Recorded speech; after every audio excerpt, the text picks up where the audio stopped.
세례와 회심 오늘 두 번째 시간인데요. 먼저 예수의 이름으로 우리가 세례를 받는데 그 예수의 이름으로 세례를 받는다는 것이 무엇인지 하나님의 말씀을 통해서 배우도록 하겠습니다. 예수님께서는 아버지와 아들과 성령의 이름으로 세례를 베풀라라고 말씀하셨죠. 그 예수님의 당부를 따라서 베드로가 세례를 베풀 때에 자기의 설교를 듣고 있던 사람들에게 이렇게 외쳤습니다. 회개하여 각각 예수 그리스도의 이름으로 세례를 받고 죄 사함을 받으라. 아멘. 예수님은 아버지와 아들과 성령의 이름으로 세례를 베풀라 하셨는데 베드로는 세례를 베푸는 것과 관련해서 예수 그리스도의 이름으로 세례를 받으라라고 가르친 것이죠.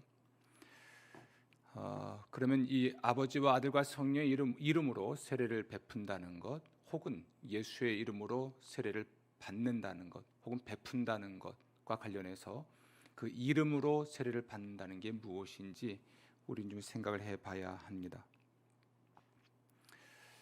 예수의 이름으로 세례를 받는다라고 하는 것은 받는 사람 입장에서는 예수님의 요구를 수용하겠다라고 약속하는 겁니다. 예수의 이름으로 세례를 받는다 할 때 받는 사람 입장에서는 예수님의 요구를 수용하겠다, 혹은 아버지와 아들과 성령님의 요구를 수용하겠다라는 것을 약속하는 것이죠. 세례를 베푸는 사람 입장에서는 사람은 이제 우리 예수님의 도구이겠지만 이렇게 말할 수 있겠습니다. 아버지와 아들과 성령께서 세례받는 사람들에게 무엇인가를 요구하시는 것이죠. 혹은 예수의 이름으로 세례를 받는다고 할 때는 예수님께서 세례받는 사람에게 무엇인가를 요구하신다는 거예요. 그 요구를 따라주길 바라는 것이고요. 세례받는 입장에서는 그 예수님의 요구를 내가 따르겠다고 또는 수용하겠다고 약속하는 행위입니다. 고린도전서 10장 1절부터 2절 보면 다 구름 아래에 있고 바다 가운데로 지나며 모세에 속하여 다 구름과 바다에서 세례를 받았다라고 사도 바울은 이스라엘 백성의 세례 사건을 소개하는데요. 이집트를 탈출한 이스라엘 민족이 홍해를 건너는 그 사건을 사도 바울은 이스라엘 백성이 광야에서 세례받은 사건으로 가져와서 가르친 것이죠. 이 이야기는 하나님이 무엇인가를 요구하실 때 그것을 그대로 수용해야만 하는 이스라엘 백성들의 도리에 대해서 잘 보여주고 있습니다. 이스라엘 민족이 하나님의 특별한 은혜를 입어서 하나님의 백성이 되었고 또 하나님의 특별한 은혜를 입어서 이집트를 탈출하게 되죠. 탈출한 후에 홍해 앞에서 그들은 이 진퇴양난에 놓이게 됩니다. 뒤에서는 이집트 군대가 쫓아오고 앞에는 홍해가 놓여 있으니까 그 상황이 참 난감한 상황이죠. 이때 하나님께서는 모세를 통해서 동풍을 밤새도록 불게 하신 후에 홍해를 가르십니다. 이때 이스라엘 백성들은 하나님의 사자였던 모세의 지도를 그대로 받아들여야만 했던 거죠. 모세를 순순히 따라야만 했던 것입니다. 그래야만 그들이 홍해를 건널 수 있었고요. 물론 홍해를 건넌 후에 광야를 지나는 동안에도 하나님이 세웠던 하나님의 종 모세의 말을 순순히 따름으로써 하나님께 순종하는 백성임을 보여줘야 될 의무가 주어졌던 것이죠. 바로 이 이야기 또한 이스라엘 민족이 홍해를 건너는 사건을 세례로 이해할 때 바로 모세의 말을 순순히 따랐던 이스라엘 백성을 주목하면서 우리가 세례를 받는다고 할 때는 바로 하나님의 요구 혹은 예수님의 요구를 우리가 수용할 것을 약속한다는 의미가 있음을 알아야 합니다. 이것이 이제 예수의 이름으로 세례를 받는다라는 말의 중요한 의미이죠. 사도 바울은 자신이 회심시킨 사람들에게 이렇게 말을 합니다. 너희가 바울의 이름으로 세례를 받았느냐라는 말로 꾸짖습니다. 고린도 교회에는 성도 간의 다툼이 있었습니다.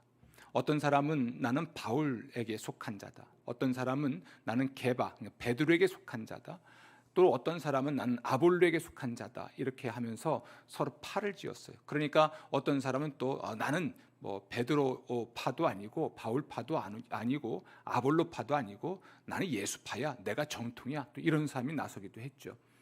그때 사도 바울이 어쩌면 자기를 추종하는 사람들에게 하는 말일 수 있겠는데요, 너희가 내 이름으로 세례 받은 일이 있느냐라고 꾸짖습니다.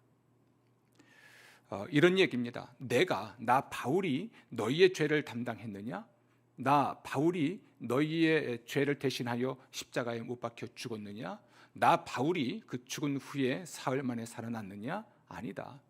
예수님께서 너희 죄를 담당하셨고, 예수께서 너희 죄 때문에 죽으셨고, 예수께서 죽은 자 가운데서 살아나셨는데, 예수님이 주와 그리스도이고, 그러므로 우리 모두가 예수의 이름으로 세례를 받고 예수를 믿는 믿음으로 구원받는 거지, 나 바울을 통해서 구원받는 거 아니지 않느냐. 따라서 너희가 나 바울의 명예를 위해서 싸운다든지 또 나 바울에게 아주 배타적인 충성을 보이려고 하지 마라. 너희는 예수의 제자이기 때문에 예수님께 배타적인 충성을 보이고 너희가 예수님의 명예를 위해서 싸워야 하는 것이다. 그리고 그리스도인들끼리는 팔을 나누지 말고 오직 예수님의 명예를 지키기 위해서, 예수의 명예를 위해서, 하나님의 영광을 위해서 싸우고, 그리고 하나님과 또 예수님께 배타적인 사랑을 보여줘야 한다라는 것을 역설적으로 사도 바울은 이야기한 것입니다.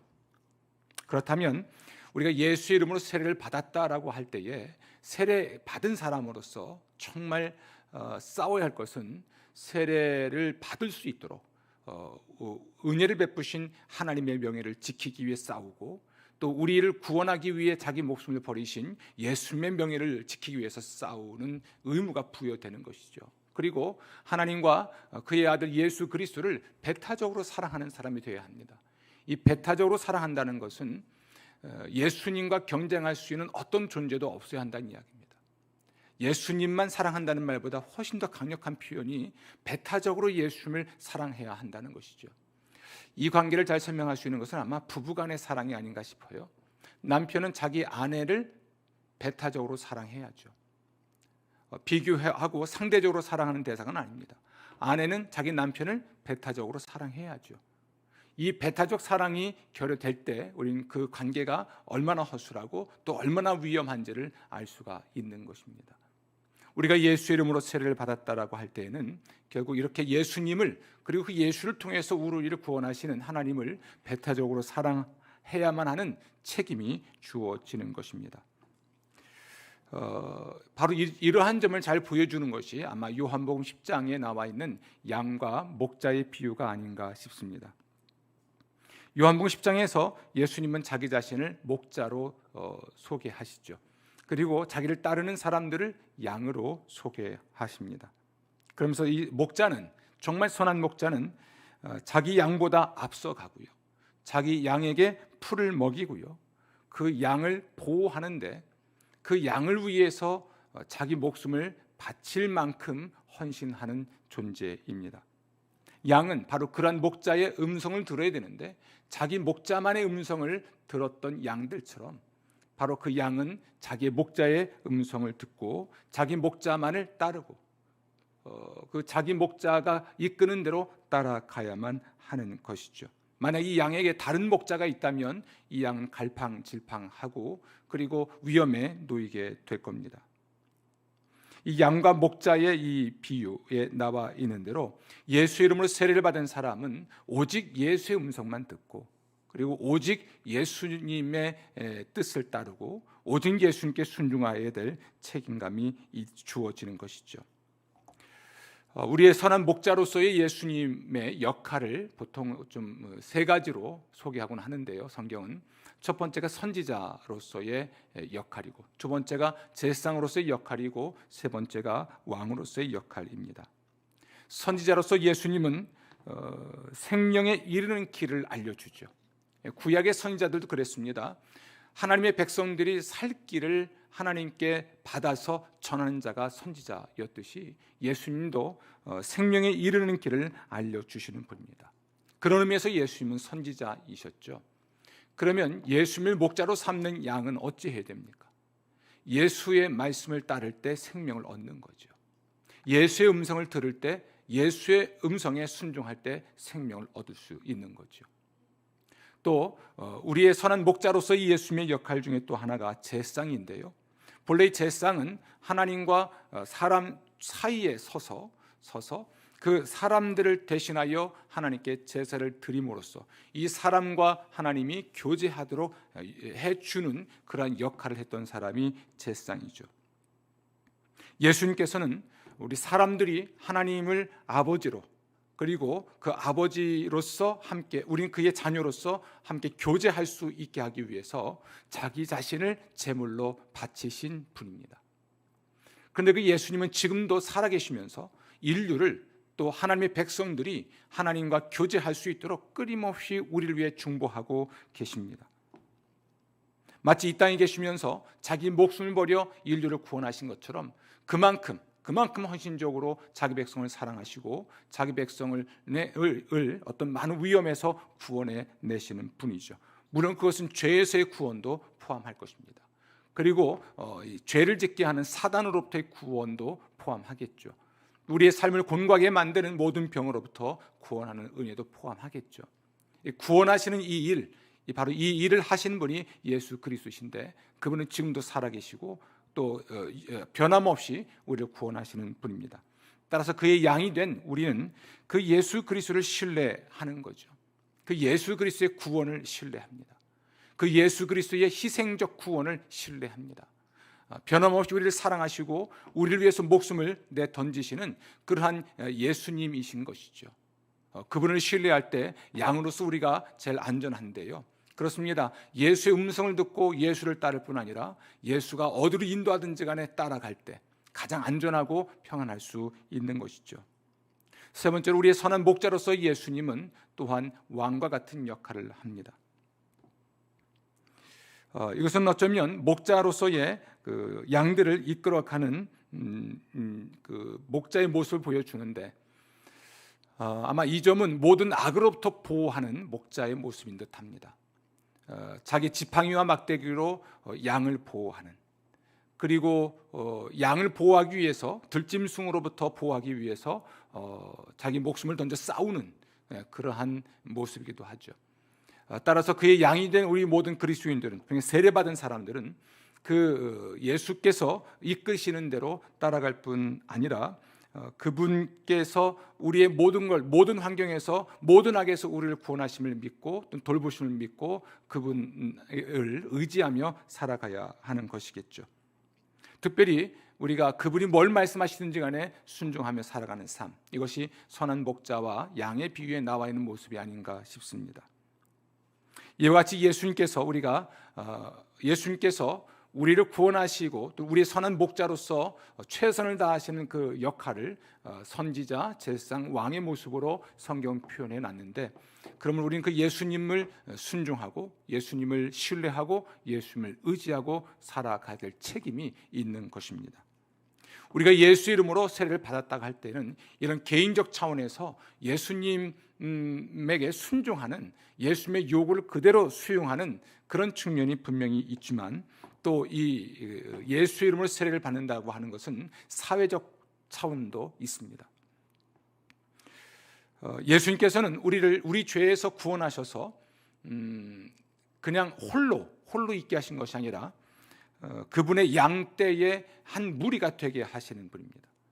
마치 우리가 세상에 태어나는 순간부터 이미 먼저 태어나 있는 우리 형제들의 한 가족이 되거나 또는 부모와 함께 한 공동체가 되듯이, 예수님께서는 우리를 구원하신 후에 그저 홀로 두신 것이 아니라 자신의 양떼 가운데 하나가 되게 하시는 것이죠. 예수님의 양무리, 그것을 우리는 교회라고 합니다. 우리가 예수의 이름으로 세례를 받는다라고 할 때는 바로 예수의 이름으로 모인 그 예수님의 양무리의 일원이 되는 것을 의미하는데, 곧 교회에 소속되는 것을 의미합니다. 성경은 우리의 시민권이 하늘에 있다 이렇게 말을 하죠. 이런 맥락에서 보면 우리는 하늘의 시민권을 가진 그러한 시민으로서의 또는 동포로서의 정체성이 있는 사람들이죠. 또 우리가 예수를 믿는 믿음으로 말미암아 하나님의 자녀가 되는 권세를 받는데, 우리 모두는 하나님의 자녀로서 또는 하늘 아버지의 자녀로서 한 가족이고 형제인 것이죠. 이렇게 우리는 예수 이름으로 세례를 받음으로써 하나님 나라의 시민으로서 또는 하나님의 백성으로서의 공동체의 일원이 되고 하나님의 자녀들의 또는 하나님의 가족의 일원이 되는 것입니다. 따라서 우리가 서로 그리스도 예수 안에서 하나가 되고 그리스도 예수 안에서 서로를 세워가는 삶을 살아야 할 책임이 또한 주어지는 것이죠. 예수 이름으로 세례를 받는다고 할 때 우리는 이렇게 예수의 양무리의 일원이 되는 것이고 당연히 우리는 예수의 양무리로서 교회 공동체에서 우리의 책임을 다해야 하는 것을 말해 주는 것입니다. 이게 예수 이름으로 세례를 받는다고 할 때 사회적 측면이 강조된다면 우리는 스스로 좀 돌아볼 필요가 있습니다.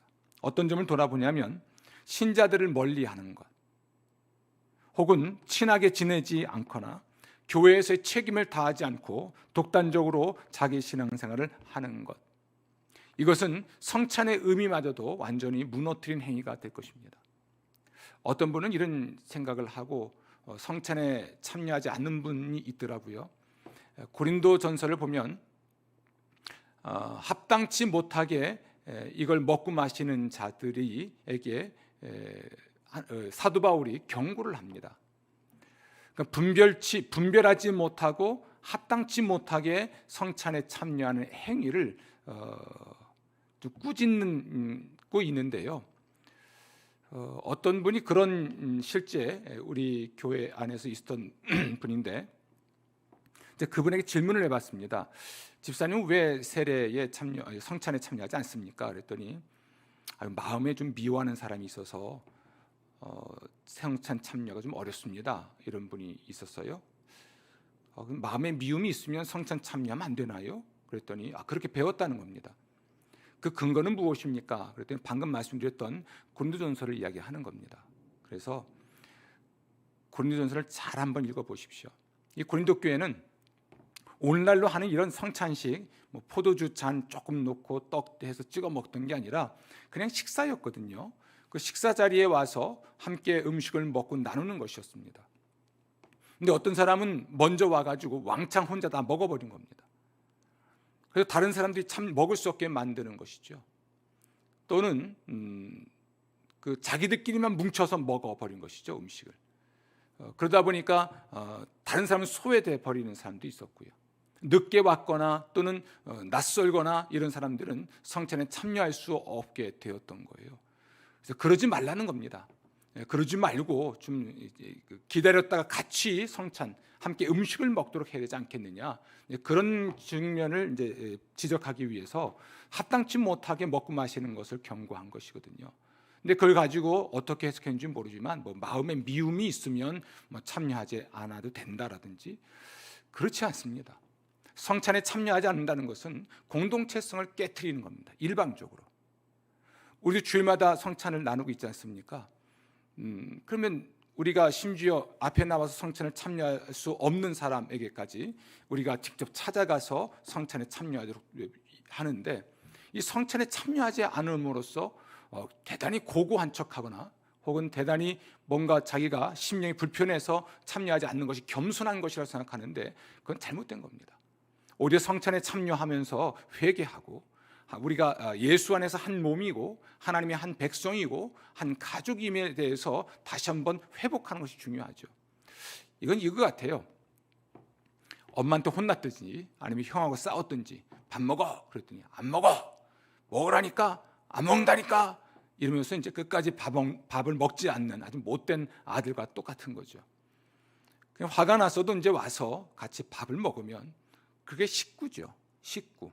그렇죠? 밥 같이 먹는 사람들입니다. 그러니까 싸우고도 같이 한 밥상에 앉아 밥을 먹으니까 먹다 체하는 한이 있어도 같이 먹는 게 가족이죠. 이런 모습은 합당치 않습니다. 따라서 우리가 성찬에 참여한다는 그 의미 자체가 어떤 의미를 갖냐면 세례를 통해서 한 몸이 되었고, 세례를 통해서 하나님의 한 가족이 되었고, 세례를 통해서 하나님의 한 백성이 되었음을 우리가 알고, 그러므로 그 책임을 다하겠다는 약속을 받아들인 겁니다. 어떤 상황에서도 나는 교회의 공동체성을 지키겠다, 이런 다짐을 하고 세례받은 것인데, 세월이 지나면서 우리는 세례의 의미를 잃어버린 채 아주 독불장군식으로 예수를 믿는 사람들이 있습니다. 하나님과 나하고의 관계에만 집중하는 사람, 나 혼자 예수 믿으면 됐고 예수를 닮으면 됐지. 근데 여러분, 정말 예수 믿고 예수 닮는 사람들은 서로 함께 음식을 먹습니다. 이것이 세례의 중요한 측면입니다. 예수의 이름으로 세례를 받는다라고 하는 것에 개인적인 차원을 말씀드렸고, 또한 사회적 차원의 말씀도 드렸습니다. 여러분 모두가 개인적인 차원에서는 예수를 닮아가는 삶을 살아가고, 예수께서 원하시는, 요구하시는 삶을 살아가고, 예수를 신뢰하고 의지하는 삶을 살아가시기를 부탁을 드립니다. 또한 예수의 이름으로 세례받은 우리 하나님의 백성들로서, 하나님의 가족들로서, 혹은 한 몸으로서, 그 몸의 지체로서 서로 섬기며 공동체성을 이어가는 여러분 되시기를 주의 이름으로 축원합니다. 이제 우리 6장을 좀 공부해야 될 텐데요, 세례와 씻음에 대해서 함께 생각해 보겠습니다. 방금 말씀드린 대로 성찬과 세례는 참 중요한 성례인데요, 예수님께서 우리에게 남기신 두 가지 성례이기 때문에 그렇습니다. 하나는 씻는 것이고 하나는 식사하는 것이지요. 이 두 가지, 씻고 뭔가를 먹는 것, 이것은 우리 육체의 건강을 위해서 굉장히 중요하죠. 요즘 코로나19로 인해서 손 씻기가 참 중요하죠. 씻는 것이 참 중요합니다. 씻고 또 음식을 함께 먹는 것이니까, 씻지 않고 먹을 때 우리 몸의 건강을 해칠 수 있는 것처럼 씻고 먹는 것은 중요합니다. 따라서 이런 세례와 성찬이 없다면 우리에게는, 우리의 영성은, 우리의 영혼이 건강할 수 없음을 우리에게 알려주시고, 따라서 세례와 성찬을 통해서 영성을 건강하게 이어가기를 주님은 원하셨던 것이죠. 특히 세례와 관련해서 우리가 좀 생각해야 될 것은 씻음에 대한 것입니다. 우리가 세례를 통해서 뭘 씻는 것을 의미할까요? 우리의 죄를 씻는 것입니다. 우리 손 씻기가 중요하다고 하죠. 비누칠을 잘 하고, 손톱까지 막 이렇게 해서 닦고, 손가락도 닦고, 이렇게 해서 닦고, 손 씻기를 굉장히 중요하게 여깁니다. 손을 씻지 않은 상태로 이 눈을 만지지도 말라고 하죠. 눈을 만지면 안구를 통해서 바이러스가 침투한다나요? 그러지도 말라는 것입니다. 그래서 이 뭔가를 씻는다는 것, 손을 씻는다는 것은 손에 있는 바이러스나 또는 오물을 씻어내는 거죠. 또 그래야만 그 손을 가지고 음식을 먹고, 그 손을 가지고 눈을 만져도 해를 입지 않는 것입니다. 굉장히 중요한 상징성이 코로나19 바이러스와 관련해서 있는 듯합니다. 또 다른 차원 한번 얘기해 볼게요. 도박을 즐기던 사람이 나 손 씻었어, 그러죠. 남의 것을 도둑질하는 사람도 뭘 합니까? 나 손 씻었어, 그럽니다. 누군가의 것을 슬쩍 소매치기도 나 손 씻었어, 그럽니다. 이 손을 씻었다는 얘기는 자기의 악한 습관, 합당치 못한 행위들을 중단했다는 이야기죠. 이 세례라고 하는 것이 씻음을 의미할 때는 이 점을 굉장히 중요하게 보는 것입니다. 우리 인간의 영혼을, 우리의 인생을, 우리의 삶을 정말 파괴하는 코로나19보다 더 무서운 바이러스는 죄입니다. 이 죄를 씻는 것의 의미가 얼마나 중요한지 아셔야 됩니다. 하나님은 죄인에게 진노하십니다. 죄의 삭은 사망이죠. 죄에 대한 것은 하나님은 심판밖에 하실 게 없습니다. 심판의 날에 의로우신 판단으로 그 진노를 나타내실 것입니다. 하나님께서는요, 우리가 우리의 죄의 문제를, 우리 죄를 씻지 않고는 하나님의 진노의 심판을 받고 멸망할 수밖에 없는 존재이죠. 이렇게 본다면 씻음은 굉장히 중요한 것이 맞습니다. 그럼 우리의 죄를 씻는 것인데요, 세례와 관련해서, 우리 죄의 씻음과 관련해서 먼저 예수님의 죄 용서가 어느 것을 포함하는지를 알아야 됩니다. 예수님께서는 우리의 모든 죄를 용서하시기 위해서 십자가에서 죽으셨습니다. 우리의 모든 죄라고 제가 표현했습니다. 이 모든 죄라고 하는 것은 내가 지은 죄가 있고요, 내가 지은 죄는 아니지만 유전적으로 아담의 후예로서 물려받은 죄가 있습니다. 이건 원죄라고 하는데요, 내 안에 있는 죄, 혹은 이것을 다른 말로 부패성이라고 합니다. 예수님은 우리가 지은 죄 혹은 자범죄를 용서하실 뿐 아니라 우리 안에 있는 죄, 유전된 부패성마저도 정결하게 씻어내시는 이 모든 죄로부터의 구원을 위해 십자가에 달려 죽으신 것입니다. 따라서 우리가 예수를 믿을 때에 우리 이 두 가지 모든 죄에서 구원받게 되는데요. 첫 번째로 우리가 우리 죄를 회개하고 예수를 믿는 믿음으로 말미암아 우리가 지은 죄를 용서받죠. 우리가 지은 죄를 용서받음으로써 의롭다함을 받는 것입니다. 의롭다함을 받는다는 이야기를 통해서 우리는 칭의라는 말을 쓰죠. 의롭다함을 받은 사람은 하나님의 자녀가 되는 권세도 하나님께 받습니다. 이걸 우리 양자됨이라고 합니다. 내가 내 죄를 회개하고 예수를 나의 구원자로 믿음으로 말미암아 먼저 우리가 지은 죄를 용서받고 의롭다함을 받고 하나님의 자녀가 되는 권세를 받는데, 이 은혜를 우리는 칭의의 은혜이고 또한 중생의 은혜라고 말을 합니다. 중생의 은혜로 말미암아 우리는 어떤 죄를 씻어낸 거냐면 우리가 지은 죄를 씻어낸 것입니다. 우리가 지은 죄를 씻어내는 것을 우리는 다른 말로 용서받았다 이렇게 말을 하는 것이죠. 그런데 우리 신자, 예수를 믿고 구원받고 다시 말하면 예수 믿고 하나님의 자녀가 된 후에도 신자 안에 이 죄가 남아있는데 이게 부패성입니다. 이걸 원죄라고 합니다. 이것 때문에 우리는 신자임에도 불구하고 죄를 짓죠. 우리 안에 있는 죄도 우리가 예수를 믿는 믿음으로 말미암아 씻음을 받게 됩니다. 이걸 우리는 또 다른 말로 성결의 은혜라고 말을 합니다. 결국 우리는 씻음이 참 중요한데요, 우리의 죄를 씻지 않고는 하나님의 진노의 심판을 받을 수밖에 없기 때문에 그렇죠. 이 죄를 씻을 수 있는 길은 오직 한 길입니다. 우리 죄, 내가 지은 죄는 회개하고 예수를 믿을 때에 그 예수를 믿는 믿음으로 말미암아 우리가 지은 죄를 용서받고 또한 내 안에 있는 죄 또한 내 안에 있는 죄가 있다는 것을 인정하고, 그러므로 예수의 십자가 구속의 은혜를 믿을 때에 성령께서는 아주 과격하게 또는 급진적으로 내 안에 있는 죄마저 씻어내시는 이 성결의 은혜를 우리가 받게 되죠. 세례와 관련해서 우리는 이 씻음을 이야기할 수밖에 없고요. 이 씻음이라고 하는 것은 두 가지 차원에서 이루어진다는 것을 말씀을 드렸습니다. 여러분은 예수 믿고 거듭나서 하나님의 자녀가 되는 차원 정도, 지은 죄를 용서받고 하나님의 자녀가 되는 정도로 끝났다면 한 가지 더 은혜를 사모해야 합니다. 자기 안에 있는 죄마저도 정결하게 씻어내시는 은혜를 받아야 하겠죠. 성령의 세례 혹은 성결의 은혜를 받는 여러분 되시기를 주의 이름으로 부탁을 드립니다. 아멘. 이렇게 씻음과 세례는 그럼 어떤 관계에 있을까? 방금 말씀드린 것들 좀 정리해보면 이렇습니다. 세례는 내적 씻음을 상징적으로 묘사하는 것인데요, 그러니까 내가 이런 내 죄의 씻음을 받았다라는 것을 묘사해 주는 것이 세례이고요.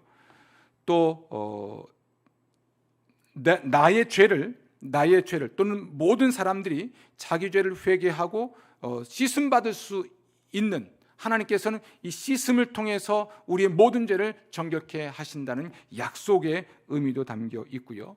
또 세례를 받음으로써 내가 이 모든 죄로부터 씻음 받았다는 것을 발표하거나 공표하는 의미가 있습니다. 예수 이름으로 세례를 받았을 때 우리 세 가지를 굉장히 중요하게 여겨야 합니다.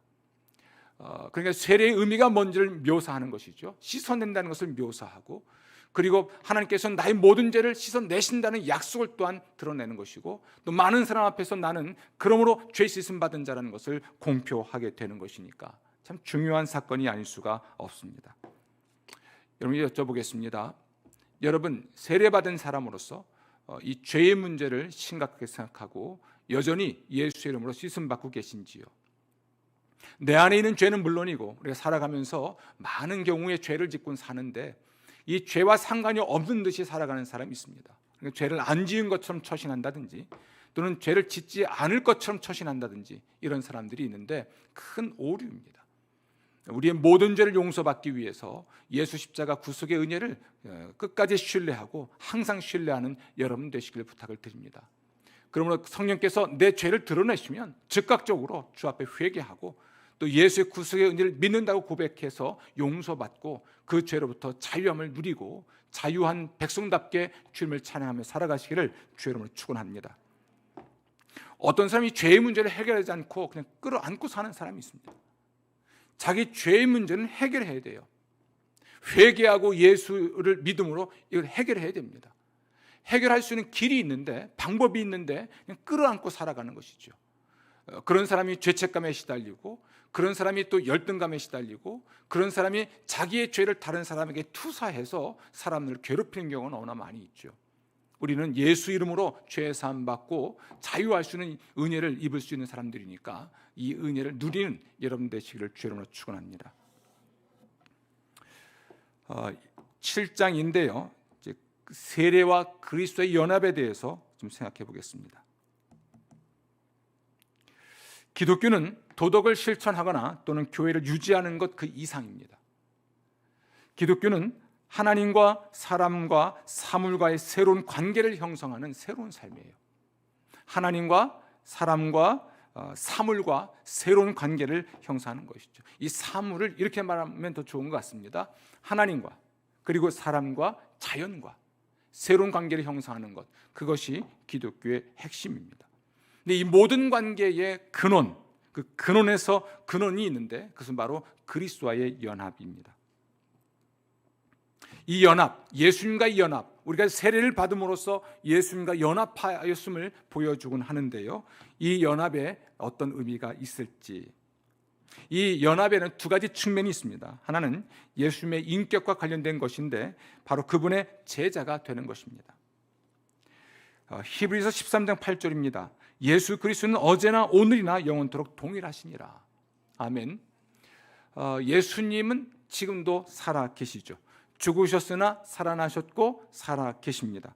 영원히 계시는 분이죠. 바로 그 예수님은 사람 몸을 입고 이 땅에 오셨을 때 바로 그 예수님과 똑같습니다. 그 예수님께서는 끊임없이 이 세상에 계시는 동안에 자기 자신을 따를 것을 요구하셨는데요, 따른다는 것은 단순히 그 딸랭이처럼 따라가는 정도가 아니고 예수를 닮는다는 것을 말합니다. 예수님은 지금도 우리가 당신을 닮기를 원하시죠. 이것이 예수와 연합했다라고 하는 것의 첫 번째 의미입니다. 두 번째 의미는 참 또한 더 중요할 수 있겠는데요, 이것을 학자들은 그리스도의 사건이라고 표현합니다. 이게 무슨 얘기입니까? 2000년 전에 예수님이 이 땅에 오셔서 하신 그 모든 일들이 지금도 내 안에서, 내 삶 속에서 일어난다는 것을 믿는 거예요.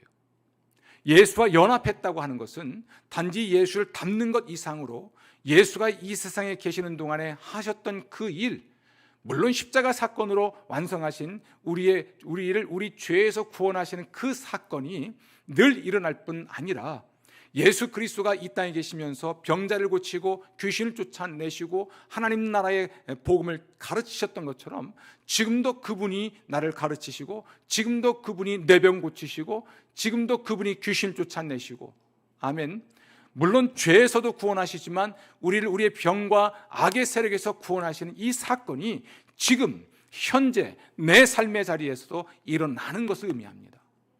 예수와 연합했다고 하는 것은 그저 예수의 사건이 역사적 사건으로 2000년 사건으로 그저 두는 것이 아니라, 또는 책에 기록된 사건으로 두는 것이 아니라 오늘 여기서 내 삶 속에서, 내 인격 속에서 실제가 되는 사건으로 발생한다는 것을 신뢰하게 되는 것이죠.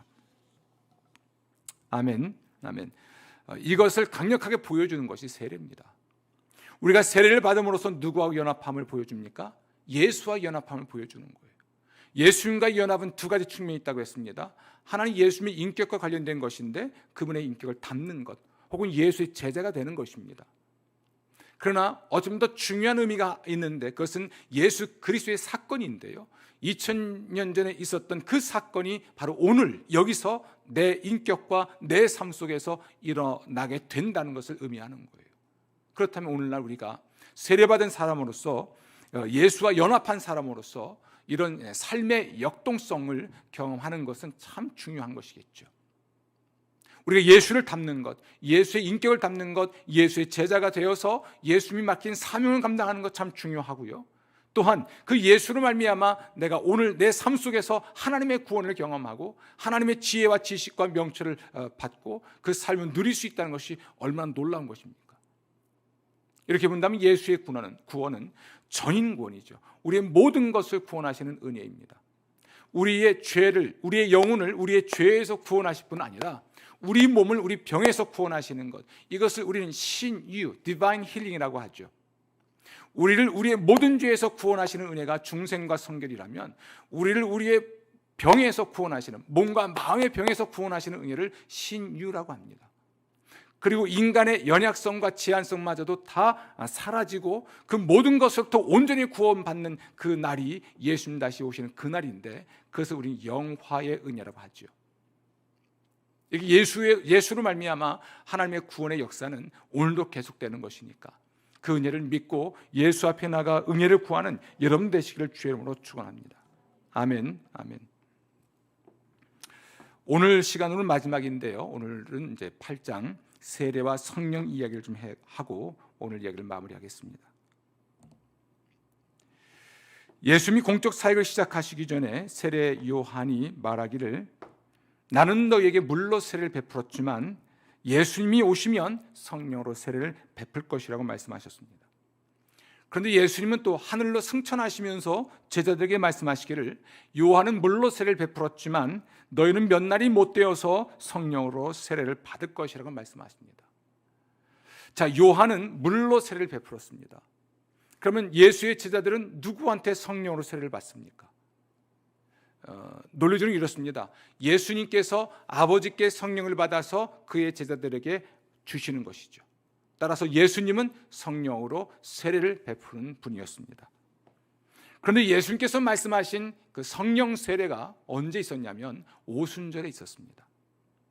예수의 제자들을 비롯해 사도들을 비롯해서 120여 명의 사람이 예루살렘의 한 다락방에 모여 있었을 때 예수님이 약속하신 것, 그 성령의 세례가 그들에게 임하기를 간절히 사모하고 또 기도하기에 힘썼을 때에 바로 오순절날 성령이 그들에게 임하였죠.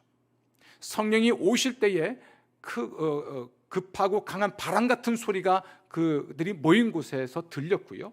그리고 각 사람 머리 위에 불의 혀같이 갈라지는 것이 보였습니다. 이게 성령님이 오신 사건이죠. 바람이라든지 불이라든 것으로 설명된 성령님이 오신 하나의 사건입니다. 하나의 그림이죠. 이게 성령이 오셨을 때 예수의 제자들과 그곳에 모였던 120명의 사람들은 성령으로 충만함을 입게 되죠. 성령의 충만함을 입게 되었을 때 그들이 각각 방언으로 하나님의 큰 일을 말하기 시작했고 하나님을 찬양하기 시작했습니다. 이것이 바로 예수께서 말씀하신 성령 세례의 사건입니다.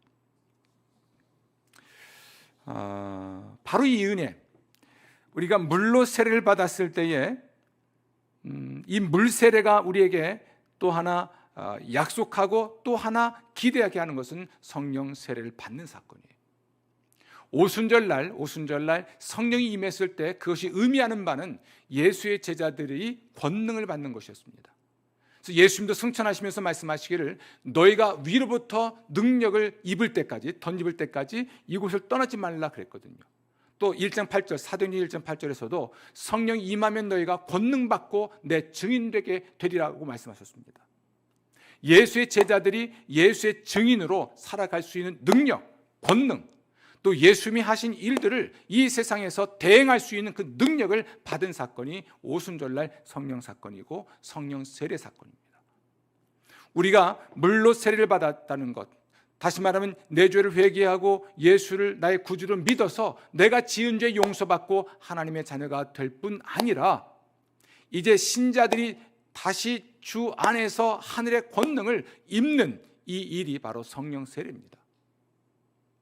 이 성령 세례는 최초의 성령 충만이기도 하고요, 이 최초의 성령 충만 받은 사건을 성령 세례라고 표현을 하는데, 이 성령 세례를 받은 사람들은 이후에 계속해서 성령 충만함을 받을 것을 사도 바울은 에베소서에서 부탁을 하게 됩니다. 그러니까 예수님의 제자들은 12사도들도 오순절날 성령 세례 받고 성령 충만했을 뿐 아니라 이후에도 같이 모여서 기도할 때마다 성령으로 충만받고 성령 충만받고 그 능력으로 하나님의 일을 감당하는 하나님의 종들이 되었죠. 많은 사람들이 그 성령 세례 사건을 경험하지 못한 듯합니다. 구원받은 하나님의 백성은 백성이지만 능력 없는 그리스도인이 있는 것이죠. 예수의 말씀을 잘 생각해 보십시오. 성령이 임하시면 너희가 권능 받고 그랬습니다. 또 너희가 위로부터 능력을 받을 때까지 예루살렘 떠나지 말라 그랬으니까 두 종류의 그리스도인이 있습니다. 한 그리스도인은 능력이 없고 한 그리스도인은 능력이 있고죠. 그러니까 능력의 차이가 있는 그리스도인이 있는 것이죠. 이것은 뭐 어떤 계급의 차이처럼 우열의 문제는 아닙니다. 단지 그리스도인으로서 능력 있는 삶을 살아가는 그 정도가 다른 것이죠. 또 예수님의 일을 해내는 그 어떤 역량, 능력의 차이가 분명히 있는 것이지요. 이것이 차별이 될 수는 없지만 차이는 분명히 있습니다. 바라기는 여러분이 예수 믿고 세례 받은 거듭나고 중생한 신자로 머물지 마시고 오순절날 예수의 제자들이 성령 세례받고 권능받아 예수의 증인의 삶을 살았던 것처럼 능력 있는 그리스도인이 되도록 성령 세례를 사모하시기를 주의 이름으로 부탁을 드립니다. 이 성령 세례를 어떻게 받는가?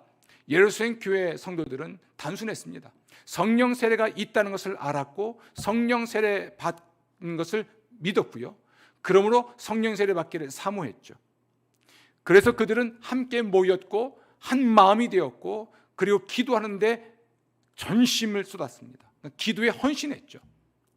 성령 세례가 있다는 걸 알았고 성령 세례를 믿었고 성령 세례 받기를 사모했고 그래서 모였고 한 마음이 되어서 모였고 한 마음이 되어서 기도했고 기도에 헌신했는데 하나님의 시간이 되었을 때에 그때 성령이 임한 것이죠.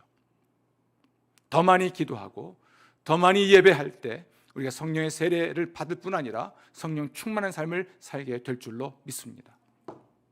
사도행전에서 예수의 제자들이 성령으로 충만을 받는 그 어떤 그 방법을 보면 단순합니다. 그저 하나님의 존재를 믿고 하나님의 약속을 믿고 그저 찬송하고 기도하면서 하나님의 시간이 되었을 때에 충만함을 입었던 것이죠.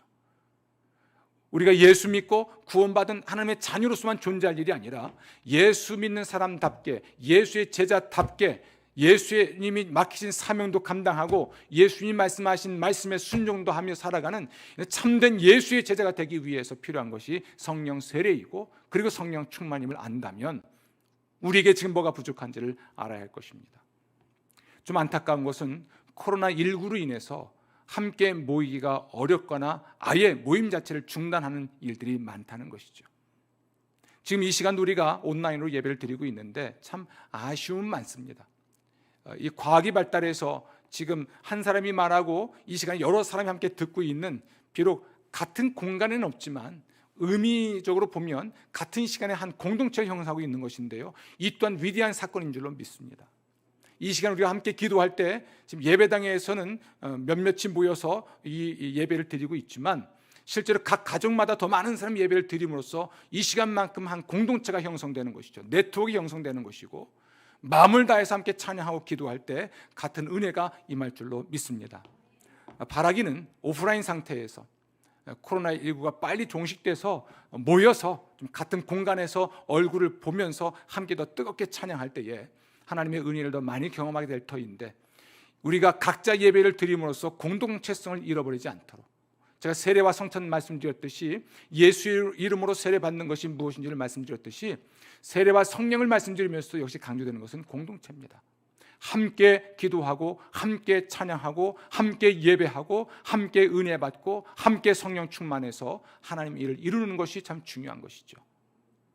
함께하는 교우 여러분 모두가 세례가 우리에게 넌지시 주는 메시지 바로 성령 세례 받는 사건에 대한 메시지를 마음에 새겨서 물 세례 받는 것을 끝내지 말고 성령 세례를 받고 능력 있는 신자가 되시기를 다시 한번 주의 이름으로 부탁을 드립니다.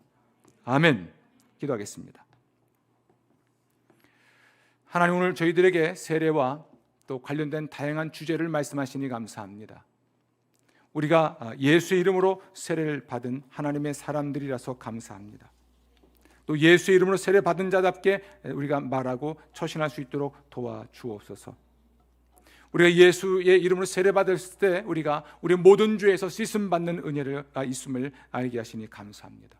우리가 예수 이름으로 세례 받았을 때에 바로 그 예수님과 연합한 존재임을 알게 하시니 감사합니다. 우리가 예수 이름으로 세례 받았을 때에 또한 성령 세례를 받아야 함을 알게 하시니 감사합니다. 이 은혜들을 늘 받아 누리면서 감사하며 살아가는 하나님의 사람들 되게 하시고, 특히 공동체 안에서 공동체와 함께 이 영성을 키워나갈 수 있도록 도와주옵소서. 감사하고 예수님 이름으로 기도합니다. 아멘. 아멘.